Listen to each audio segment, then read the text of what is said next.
이제 다음 사례도 만나보도록 하죠. 박사님, 이번엔 어떤 사례인가요? 아주 기억에 남는 그러한 사례가 되겠습니다. 이 환자는 너무나 증상이 심해서 제 기억에 뚜렷이 있는데요. 57세 남성이 지방에서 내원했는데 아무리 자기가 위장이 나쁜 것을 치료해도 치료가 되지 않는다는 것입니다. 그래서 물었죠. 어떻게 불편하십니까? 그랬더니 배가 빵빵해서 아무것도 먹을 수가 없고 먹고 싶은 생각이 나지도 않고 한 숟갈만 들어도 배가 너무나 빵빵하다는 것입니다. 그래서 검사를 이것저것 해보았는데 원인도 나오질 않고 원인이 나오지가 않으니까 치료도 되지 않는다고 했습니다. 이분은 원래 살이 없었는데 살이 찌고 싶은데 이런 현상이 있고 잘 못 먹으니까 오히려 살이 빠져서 더 고민이라고 했습니다. 신규환이라는 약을 1개월분 투여하고는 본인 얘기로 한 50% 좋아졌다고 그러면서 굉장히 기뻐했습니다. 아주 화색이 너무나 좋아져서 내원한 거예요. 이 정도만 돼도 살만하다고 했습니다.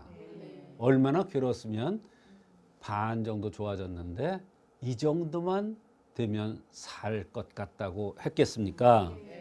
지속적인 치료로 굉장히 좋아진 경우입니다. 네. 그렇다면 이 신기환에 소화제와 비슷한 효능의 약이 들어 있었던 건가요? 신기환은 전혀 소화제가 아닙니다.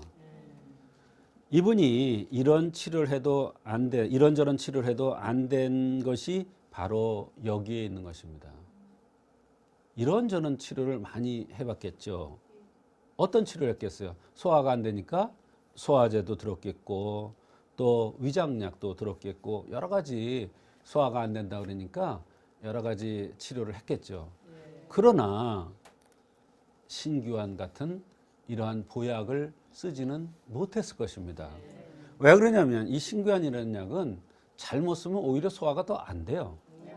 그렇기 때문에 명확하게 이 사람은 신규환의 형상이고 그거에 맞는 맥이고 그거에 맞는 주변 증상이라는 것이 판단이 확실할 때 이 약은 쓸 수가 있는 것입니다. 말하자면 이 약이 안 맞았으면 아마도 이 사람은 난리가 났을 겁니다.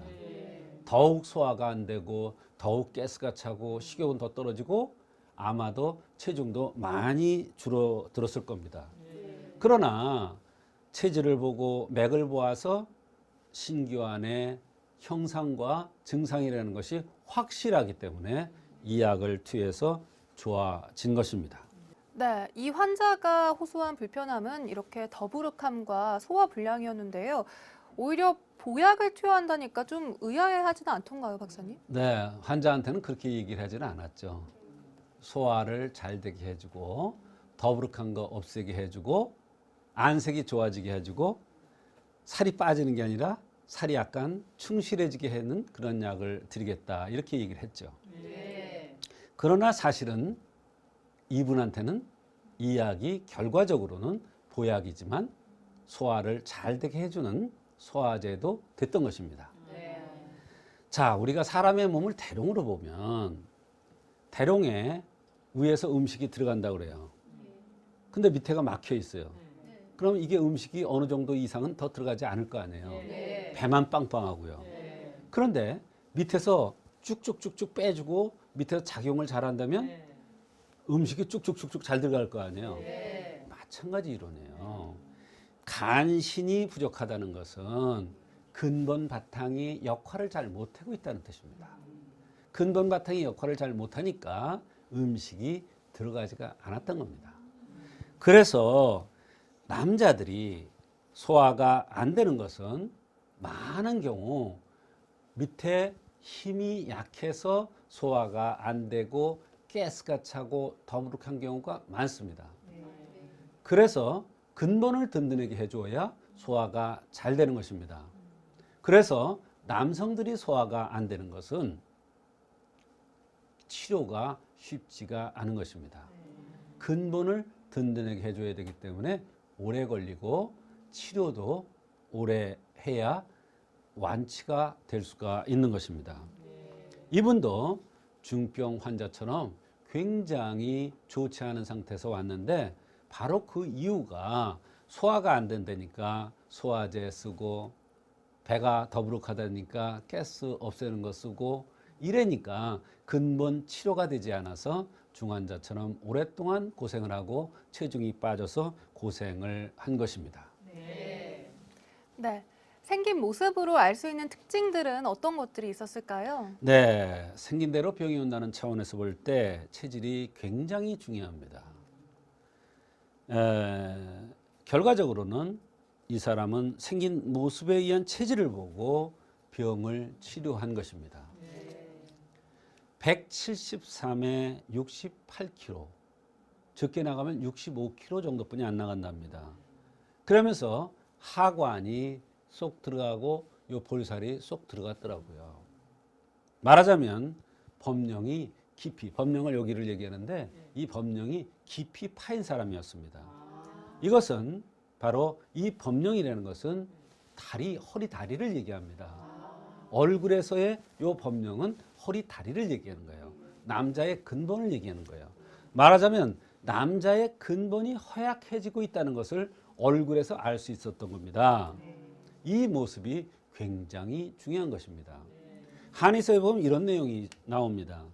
간신히 허손하면 형이 마르고 이랬어요. 형이 말랐어요.